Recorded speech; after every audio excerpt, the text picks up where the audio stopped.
우려의 뜻을 전했지만 안전 방류 방침을 강조했는데요. 일본 내에서도 반대 목소리는 계속 나오고 있습니다. 도쿄 지종익 특파원입니다.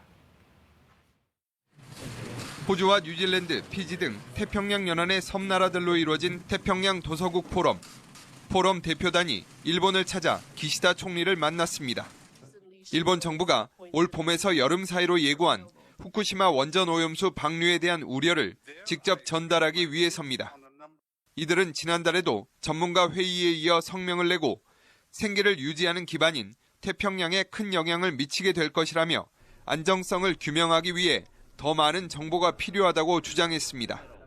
이에 대해 기시다 총리는 일본 국민과 국제사회에 대한 책임이 있다며 사람의 건강과 해양 환경에 나쁜 영향을 주는 형태의 방류는 하지 않겠다고 밝혔습니다.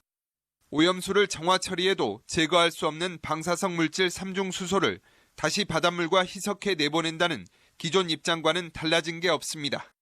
후쿠시마 앞바다에선 최근 잡힌 농어에서도 기준치 이상의 방사성 물질이 검출돼 출하가 중단되는 등 불안이 여전합니다.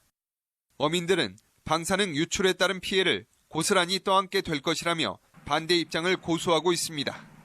何の落ち度もない漁業者が不利益を被ることないよう国にはしっかりと伝えていきたい。 일본 내 반대 여론도 여전하지만 일본 정부는 대화를 계속한다는 말만 반복하며 오염수 방류를 위한 공사를 지금도 강행하고 있습니다. 도쿄에서 KBS 뉴스 지종익입니다. 국내에서 가장 많은 수산물을 위판하는 부산 공동어 시장은 비상에 걸렸습니다. 후쿠시마 원전 오염수 방류를 강행하겠다는 일본 정부의 방침 때문입니다.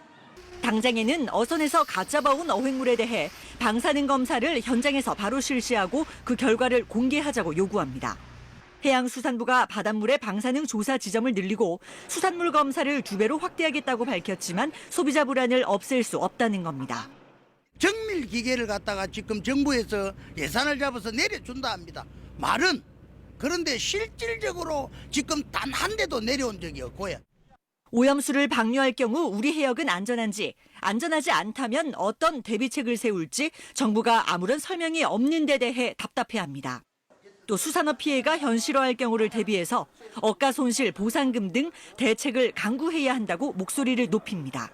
그냥 눈 감고 아웅하는 식으로 너가 그래 알고 있으라는 국민들한테 선전포고처럼 들린단 말이지. 국민을 안심시킬 수 있는 어떤 방류수, 오염수 방류에 따른 어떤 대안이라는 건 국민들한테 소상히 알리라 이겁니다. 오염수 방류에 대한 안전 대책을 마련해달라는 시민들의 요구는 높아지고 있지만 정부 정책은 현장의 목소리를 따라가지 못하고 있습니다. KBS 뉴스 이이슬입니다. 바이든 미국 대통령이 신년 국정연설에서